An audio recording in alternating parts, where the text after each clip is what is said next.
Olá, pessoal! Você gosta da sua liberdade? Você sabe o que de fato significa liberdade? Você acha legal ser livre? Ter liberdade de pensar o que você quiser, independente daquilo que vão pensar de você? Será que os valores morais culturais embutidos em nós nos impedem de realmente sermos livres? Eu sou o professor Peter Sana, uma aula divertida para vocês hoje. É o que vamos ver no vídeo de hoje, galera. Fica ligado aí, solta aí.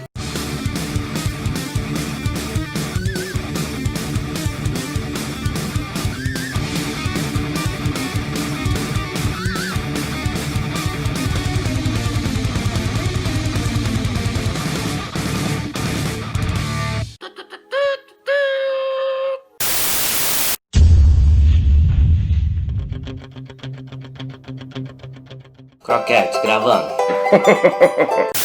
Liberdade, um conceito aclamado entre nós, jovens, adultos, senhores e senhoras, todos nós ansiamos a liberdade. E Nova Iguaçu tem uma Praça da Liberdade, será que lá todo mundo pode ser livre? E a Estátua da Liberdade? Ela é livre presa lá? Brincadeirinha!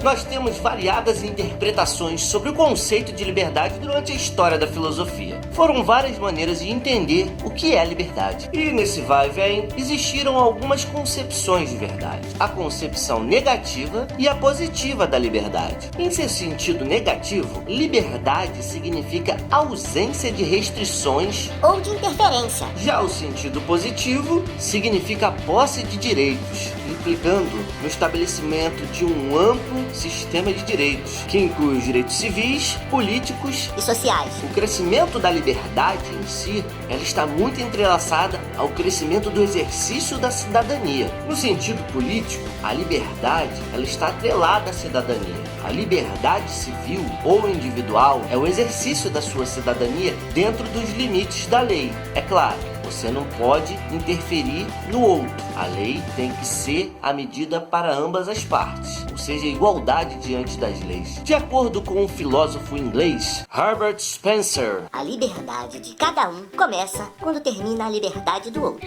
Não consegue, né? Acho que é brincadeira, é o contrário. A liberdade de cada um termina onde começa a liberdade do outro. No sentido ético, traz o direito da pessoa a agir, independente de qualquer dominação externa. Segundo o filósofo francês René Descartes, a liberdade consiste unicamente em, ao afirmar ou negar, realizar ou enviar o que o entendimento nos prescreve, agimos de modo a sentir que, em nenhum momento, qualquer força exterior nos constrange. que profundo isso.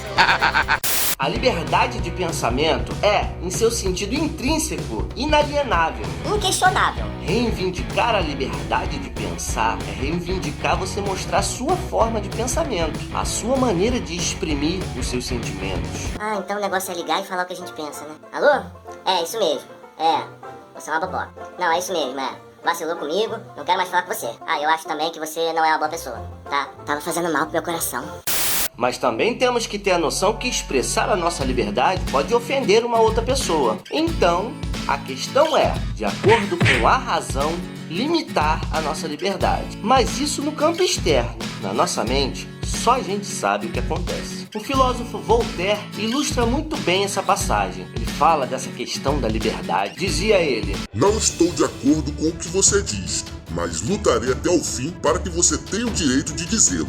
Eu não sou o Hobbes não, tá, gente? Só vou representar. Ele afirma que o homem livre é aquele que não é impedido de fazer o que tem vontade, no que se refere às coisas, e que pode fazer por sua força e capacidade. Já Immanuel Kant diz que ser livre é ser autônomo, é conhecer as regras, racionalizar sobre elas e escolher o propósito das suas atitudes, para ver se você evita causar algum mal. Você dá a si mesmo as regras para que elas sejam seguidas racionalmente. Já para Jean-Paul Sartre, Gostou da pronúncia, né? Sartre. a liberdade é a condição ontológica do ser humano. O homem é, antes de tudo, livre. O homem é nada antes de definir-se como algo. algo e é absolutamente livre para se definir como esse algo, engajar-se, encerrar-se, esgotar a si mesmo. No livro A Sociedade do Espetáculo, de Guy Debord, ao criticar a sociedade de consumo e de mercado, afirma que a liberdade de escolha é uma liberdade ilusória, fictícia, porque na verdade a gente vai escolher por algo que já está pronto. Geralmente, as opções que a gente não pode escolher são aquelas que não tem. Então, se eu quiser escolher algo que não tem ali, eu perco a minha liberdade de escolha. Claro, isso é levar profundamente as questões lógicas, mas se a gente raciocinar, é isso que de fato acontece. Segundo esse autor, uma sociedade como a sociedade capitalista, onde a única liberdade socialmente que é estipulada é a liberdade que você tem de consumir. E aí você pode escolher qual mercadoria que já é pré-estipulada para você consumir. Segundo Debord, a vida cotidiana na sociedade capitalista se divide entre o tempo de trabalho, Os ovos que a galinha chorou pra colocar. e o tempo de lazer.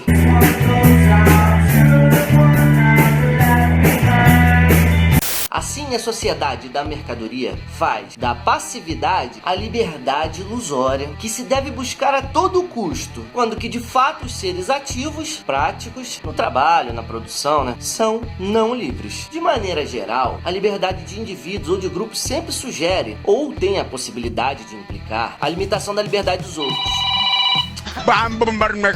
De maneira geral, a liberdade entre indivíduos ou entre grupos sempre sugere ou tem a possibilidade de implicar a limitação da liberdade dos outros. Quem vem antes? A essência ou a existência? Quem precede quem? Se de fato a existência precede a essência, não se poderá explicar nada por referência a uma natureza humana dada e imobilizada. Dito de outro modo, não há determinismo. O homem é livre, o homem é liberdade. Se por outro lado se diz que Deus não existe, não encontramos nenhuma conduta ou nenhuma maneira de explicar o que nós estamos averiguando. Assim, no reino luminoso dos valores, não temos justificativa nem desculpa, nem diante de nós, nem por trás de nós. Estamos sós, sem desculpas. Eu diria que o homem está condenado a ser livre. Que bagaça, hein?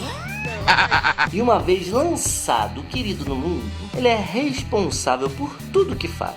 Ó, presta atenção no que você faz, hein? Se liga, hein? Você tá aí no mundo, tem liberdade, mas se liga na liberdade, hein? Até onde ela vai? Ele é condenado porque ele não criou a si mesmo. Entretanto, ele é livre. Assim, quando ele é lançado ao mundo, ele está condenado à liberdade. O existencialista não crê no poder da paixão. Ai, professor, adoro me apaixonar. Pelo menos 2 vezes por ano, por 2 artistas diferentes. O existencialista, ele jamais pensará que uma bela paixão é uma corrente devastadora que fatalmente conduz o homem A certos atos. e que, por consequência, é uma desculpa. Ele pensa que o homem é responsável pela sua própria paixão. Será? O existencialismo não vai pensar de maneira nenhuma que o homem possa encontrar respostas ou controle sobre um signo da Terra. Ele não vai conseguir se orientar por esse signo, porque ele diz que o homem decifra o próprio signo de uma maneira a lhe agradar, a lhe beneficiar. Então ele pensa que o homem, sem apoio e sem socorro, está condenado a cada instante a inventar o homem. Um grande filósofo chamado Immanuel Kant, que nós já falamos sobre ele, tinha uma ideia muito legal. Ele falava assim: trate os outros como um fim e não como um meio, mas como determinar o valor de um sentimento. Como ele agita a nossa razão, como a gente age diante da possibilidade da liberdade. Terminamos o nosso vídeo de hoje, galera. Não se esquece de se inscrever, de compartilhar o vídeo com a galera. Se você gostou, comenta aqui, diz o que você quer que melhore no vídeo. Valeu? Grande abraço, a gente se fala.